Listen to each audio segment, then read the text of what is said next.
आत्मबौद्ध उपनिषद प्रथम अध्याय। स्वयं अपने आप में आनंद स्वरूप विराट ब्रह्म पुरुष अकार उकार मकार से युक्त यह 3 अक्षरों वाला ओमकार रूप प्रणव का स्वरूप है। इसका जप करने से योगी जन सांसारिक बंधनों से मुक्त हो जाते हैं। शंख, चक्र एवं गदा को धारण करने वाले परमात्मा स्वरूप नारायण के लिए नमस्कार है। ओम नमो नारायणाय नामक इस मंत्र की उपासना करने वाला मनुष्य वैकुंठ धाम को प्राप्त करता है। जो यह हृदय रूपी कमल है वही ब्रह्मपुर है। केवल अकेला वही क्षेत्र विद्युत अथवा दीपक के सदृश प्रकाशमान होता है। देवकी पुत्र भगवान कृष्ण ब्राह्मणों का हित चाहने वाले हैं। वे मधुसूदन ब्राह्मणों को सदा हित करने वाले हैं। कमल के सदृश नेत्र वाले भगवान विष्णु ब्राह्मणों के शुभ चिंतक हैं तथा वे अविनाशी भगवान अच्युत ब्राह्मणों के प्रिय हैं। समस्त भूत प्राणियों में स्थित रहने वाले एकमात्र भगवान नारायण ही कारण रूप विराट पुरुष हैं। वे स्वयं ही कारण रहित हैं, पर ब्रह्म हैं। वे प्रणव रूप ओमकार स्वरूप हैं। इस प्रकार से भगवान विष्णु का चिंतन करने वाला शोक और मोह से मुक्त होकर कभी भी दुख को नहीं प्राप्त होता। वह द्वैत भेद बुद्धि वाला अद्वैत भेद रहित बुद्धि वाला हो जाता है। मृत्यु से वह भयरहित हो जाता है। जो भी व्यक्ति इस ब्रह्म में भेद देखता है वह बार बार मृत्यु को प्राप्त करता है। हृदय कमल के बीच में जो सर्वरूप चेतन है वह प्रज्ञान में प्रतिष्ठित है। यह लोक प्रज्ञा रूप नेत्र से युक्त है या प्रज्ञा से ही गतिशील है। सर्वत्र प्रज्ञा ने प्रतिष्ठा प्राप्त की है। अविनाशी ब्रह्म प्रज्ञान स्वरूप है। वह श्रेष्ठ ज्ञानी इस उत्कृष्ट ज्ञान संपन्न आत्मा के रूप में इस लोक से ऊर्ध्व गमन करके उच्च स्थान पर जाकर स्वर्गलोक में सर्व कामनाओं को प्राप्त करके अमर हो गया। जहां पर नित्य ज्योति स्थिर रहती है, जिस लोक में सभी प्राणियों की आत्मा के रूप में सेवा होती है, ऐसे उस अमर लोक में आप मुझे स्थान प्रदान करें। इस अविनाशी अमरलोक में कुछ काल के लिए भी रहने वाला जीवन मुक्त होकर और अमृतत्व प्राप्त करके विदेह मुक्त होकर कैवल्य पद को प्राप्त कर लेता है। उस ओमकार स्वरूप आत्मतत्व को नमस्कार है। द्वितीय अध्याय। मेरी स्वयं की माया विशेष रूप से गलित हो गई है। मैं अतुल दर्शन रूप वस्तु मात्र ही हूं। मेरा अहंकार नष्ट हो चुका है तथा जगत, ईश्वर एवं जीव जैसे भेद मेरे लिए नष्ट हो गए हैं। मैं प्रत्यगात्मा से अभिन्न परात्पर ब्रह्म हूं। मेरे लिए सभी तरह के विधि निषेध विनष्ट हो चुके हैं। मैं आश्रम धर्म से परे हूं तथा मैं असीम सुख से परिपूर्ण एवं ज्ञान स्वरूप हूं। मैं साक्ष्य रूप तथा किसी भी तरह की अपेक्षा से रहित हूं। मैं अचल होकर अपनी महिमा में ही प्रतिष्ठित हूं। मैं अजर अमर हूं तथा पक्ष विपक्ष आदि भेद से रहित हूं। मैं एकमात्र ज्ञान रूप रस स्वरूप हूं। मोक्ष के आनंद का एकमात्र सागर हूं। मैं सूक्ष्म हूं। मैं अक्षर हूं। मैं विनष्ट गुण समूह वाला त्रिगुणातीत हूं। मैं तो केवल आत्मा ही हूं। मैं त्रिगुणातीत अक्षय परम पद हूं। मेरे उदर कुक्ष में अनेकों लोक विद्यमान हैं।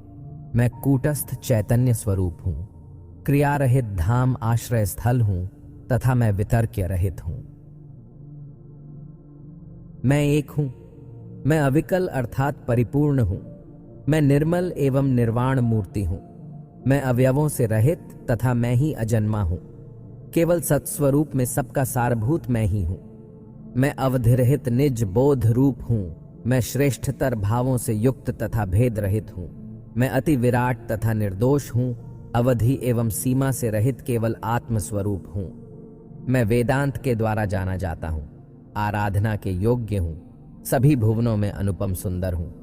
मैं परमानंद घन स्वरूप हूं तथा मैं ही परमानंद रूप एकमात्र भूमा स्वरूप हूं। मैं शुद्ध हूं, अद्वैत हूं, सतत भाव रूप हूं, आदि रहित हूं। मैं जीव, प्रकृति एवं ब्रह्म के त्रित्व से रहित हूं। मैं बद्ध, मुक्त और अद्भुत स्वरूप वाला आत्म तत्व हूं। मैं पवित्र हूं, अंतरात्मा हूं। तथा मैं ही सनातन विज्ञान का पूर्ण रस आत्म तत्व हूं। शोध अनुसंधान किया जाने वाला परात्पर आत्म तत्व हूं और मैं ही ज्ञान एवं आनंद की एकमात्र मूर्ति हूं। मैं विवेक बुद्धि से युक्त हूं। मैं आत्मा को अद्वैत रूप में जानता हूं, तब भी शरीर रहते बंध मोक्ष आदि व्यवहार वाला हूं। मेरी दृष्टि से प्रपंच निवृत्त दूर हो गया है, तब भी सर्वदा वह सत्य के सदृश प्रतिभासित होता है। निश्चय ही सर्प आदि में जिस प्रकार रस्सी का अस्तित्व है, उसी प्रकार ही प्रपंच का भी अस्तित्व है। केवल मात्र ब्रह्म सत्ता के आधार पर ही प्रपंच का व्यवहार है। यह जगत तो है ही नहीं। जिस तरह शक्कर गन्ने के रस में व्याप्त है, उसी तरह ही अद्वैत ब्रह्म आनंद रूप में तीनों लोकों में विद्यमान है। जिस प्रकार सागर में बुलबुले से लेकर तरंगें तक कल्पित हैं, उसी प्रकार मेरे द्वारा ब्रह्म से लेकर कीट पर्यंत प्राणिमात्र कल्पित हैं। जिस तरह समुद्र की तरंगों में रहने वाले जल की इच्छा नहीं करते, उसी तरह केवल आनंद स्वरूप होने में मुझे विषयों के आनंद की कोई भी इच्छा नहीं रहती। जिस तरह संपत्ति से संपन्न व्यक्ति को दरिद्रता की कोई संभावना नहीं रहती, उसी तरह ही ब्रह्म के आनंद में निमग्न रहने वाले मुझको विषयों की कोई आशा नहीं रहती। बुद्धिमान पुरुष जिस प्रकार विष और अमृत को देख करके विष का परित्याग कर देता है, उसी प्रकार मैं आत्मा को देख करके अनात्मा का परित्याग कर देता हूं। जैसे घड़े को प्रकाश देने वाला सूर्य घड़े के नष्ट होने से स्वयं नष्ट नहीं हो जाता, वैसे ही शरीर को प्रकाश देने वाला साक्षी परमात्मा शरीर के नष्ट होने पर भी नष्ट नहीं होता। न मेरे लिए कोई बंधन है और न ही मुक्ति, न मेरे लिए कोई शास्त्र है और न ही मेरा कोई गुरु। ये सब तो माया के विकास मात्र हैं, तथा मैं आत्मा माया से परे स्वयं अद्वैत रूप हूं। प्राण भले ही निकल जाएं और मन चाहे अपने धर्मों एवं कामनाओं से विनाश को प्राप्त हो जाए, परंतु आनंद एवं बुद्धि की पूर्णता के कारण मुझे कैसे दुख प्राप्त हो सकता है। मैं आत्मा को तो अनायास सहज ही जानता हूं। मेरा अज्ञान न मालूम कहां पलायन कर गया है।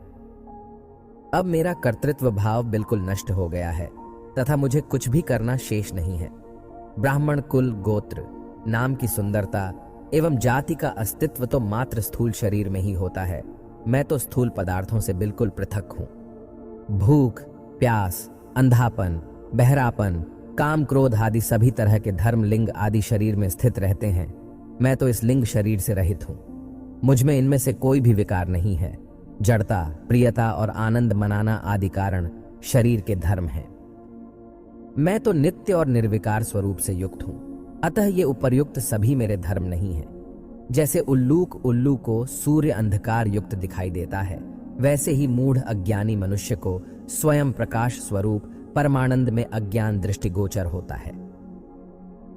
जैसे बादलों के कारण चारों ओर से दृष्टि के रुक जाने से लोग समझने लगते हैं कि सूर्य नहीं है, वैसे ही मूढ़ता से आवृत प्राणी यह मान लेता है कि ब्रह्म है ही नहीं। जिस प्रकार से अमृत विष से अलग है, इस कारण विष के दोषों से वह दूषित नहीं होता, उसी प्रकार मैं आत्मा जड़ से भिन्न हूं, अतः जड़ के दोषों का मुझ में स्पर्श नहीं होता।